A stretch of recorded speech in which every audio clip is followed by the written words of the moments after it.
Fala aí galera, sejam muito bem-vindos para mais um vídeo aqui do canal Professor Cauê. Eu estou aqui para lhe dizer uma coisa. Bom, hoje nós vamos falar sobre uma aula que eu já tive com vocês, mas vamos estudar sobre biologia, estudo de biologia, Professor Cauê. Material genético e os funcionamentos dos genes. Material genético contém informações determinam as características de um indivíduo. Ele é composto por ácidos nucleicos, que é o DNA, como eu tinha falado nas aulas anterior, e RNA, que codificam os genes.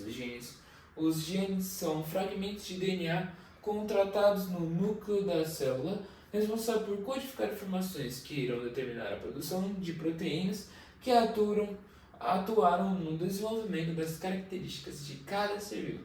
Eles são considerados a unidade funcional da hereditariedade. Bom, explicando para vocês, o nosso material genético, eles têm e também o funcionamento dos genes.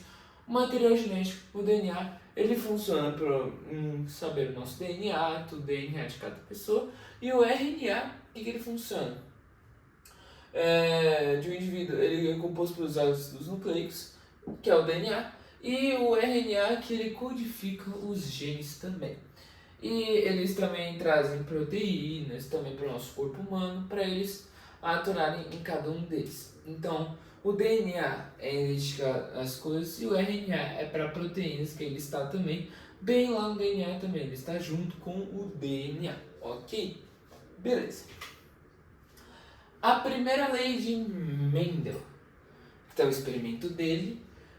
A primeira lei de Mendel, vou ler e vou explicar para vocês. A primeira lei de Mendel também recebe o nome de lei da segregação dos fatores ou moibridismo. Ela possui o seguinte enunciado: cada caráter é determinado por um par de fatores que se separam na formação dos gametas, indo um fator do par para cada gameta, que é, portanto, puro. Essa lei determina que cada característica é determinada por dois fatores que separam na formação dos gametas. Mendel chegou a essa conclusão quando percebeu que linhagens diferentes com os diferentes atributos escolhidos sempre geram sementes puras e sem alterações ao longo das gerações. Ou seja, plantas de sementes amarelas sempre produziam 100% dos seus descendentes com sementes amarelas. Assim, os descendentes da primeira geração, denominada de geração F1, eram 100% puros. Como todas as sementes geradas eram amarelas, Mendel realizou a autofecundação entre elas na nova linhagem, geração F2. Surgiram sementes amarelas e verdes, na proporção 3:1 amarelas, 2 pontos verdes. Sim, exatamente. Esse é a primeira lei de Mendel. O Mendel, mais conhecido como pai da genética, ele foi, aqui como diz essa frase, cada caráter é determinado por um par de fatores que se separam na formação dos gametas, indo um fator do par para cada gameta, que é, portanto, puro. Beleza. O que são par de fatores? Tem que ser puros. Que nem aqui, geração parental, que é esse amarelo e verde. Aí a geração F1, que é a autofecundação, que é 2 amarelos. E a geração F2, 3 amarelos e um verde. São 3 amarelos e um verde. Para gerar a autofecundação, essas coisas assim, precisa de pares. Precisa de um par, uma pessoa e uma pessoa da fecundação, assim por diante. Bom, Mendel, essa lei determina que cada característica é determinada por dois fatores que se separam na formação dos gametas. Ok? Aí, como Mendel ele chegou nessa conclusão? Ele percebeu que linhagens diferentes com diferentes atributos escolhidos sempre geram sementes alteradas ao longo das gerações. Beleza. Ou seja, era 100% dos seus descendentes eram sementes amarelas. 100%. Exatamente 100%. Ok. Aí, descendendo da primeira geração, nada de geração F1, são 100% puros. Ó, essa geração aqui é a F1, que é 100% pura. E também tem na 3.2.1, que é a geração F2, que também é pura também. E o que é a genealogia? O que nós podemos dizer do que é isso? Vou ler e vou explicar para vocês como sempre faço. A genealogia é uma ciência que estuda a origem, evolução e disseminação das várias gerações de uma família. A partir de informações buscadas em documentos e certidões de pais, tios, avós, bisavós, as pessoas conseguem descobrir seus antepassados e quando e onde eles nasceram. A visita em cartórios, igrejas, arquivos públicos, museus e bibliotecas também podem auxiliar na busca por mais informações. A partir dessa busca é possível construir a árvore genealógica de uma família, com nomes, datas e lugares por onde andaram os antepassados, de forma que sejam mantidos vivos na memória de seus descendentes. A genealogia, conforme ela é uma ciência que ela descobre, ela busca os dados, busca onde a pessoa nasceu, busca os antepassados dela.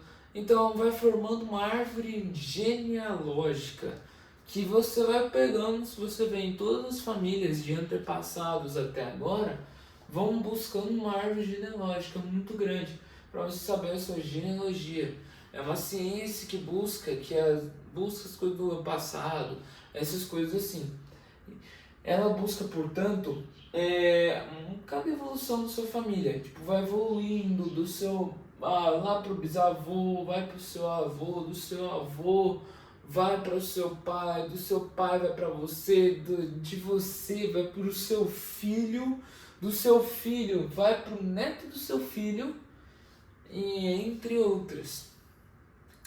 E do seu neto vai para o seu bisneto, entre outras coisas. Vai formando uma grandiosidade de uma árvore genealógica.